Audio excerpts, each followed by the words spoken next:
பாருங்க. இல்ல இப்போ இவங்க இந்த 2 ஜோன் ஏற்கனவே 10 மண்டலங்களை வந்து தனியார் மயமா மாத்திருக்காங்க. இப்போ இந்த 2ஐயும் மாத்த போறாங்க. ஸோ இப்போ ஏன் திடீர்னு இந்த போராட்டம்? ஏன் இதுக்கு முன்னாடி அந்த 10 இதை மாற்றும் போது ஏன் இவங்க போராடலைங்கிற கொஸ்டின் தான் வைக்கிறாங்க. தங்களுக்குன்னு வரும்போது தான் போராட்டத்தை பண்றாங்க.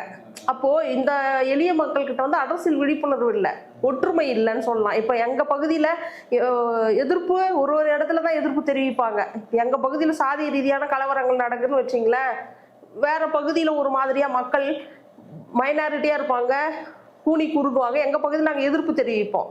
இப்போ இங்கெல்லாம் தனியார் மயம் எல்லா மட்டத்திலையும் பண்ணிட்டு தான் இருக்கிறாங்க. தூய்மை பணியாளர்கள்கிட்ட ஒரு மண்டலங்களா பண்ணிட்டு வந்துருக்காங்க. இங்க இருக்கிற மக்கள் எங்களுக்கு வேண்டான்னு எதிர்ப்பு தெரிவிக்கிறாங்க.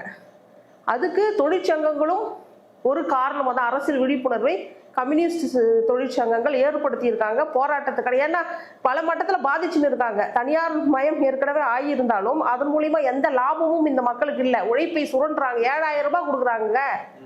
இப்போ ஓமந்தூரார் அரசு தோட்டத்தில் பணி செய்யக்கூடிய தூய்மை பணியாளர்களுக்கு அந்த மருத்துவமனையில் எதிர்ச்சியை தங்கக்கூடிய ஒரு சூழல் உருவாச்சு மருத்துவத்துக்காக, குடும்ப உறுப்பினர்களுக்காக. அங்கே போகும்போது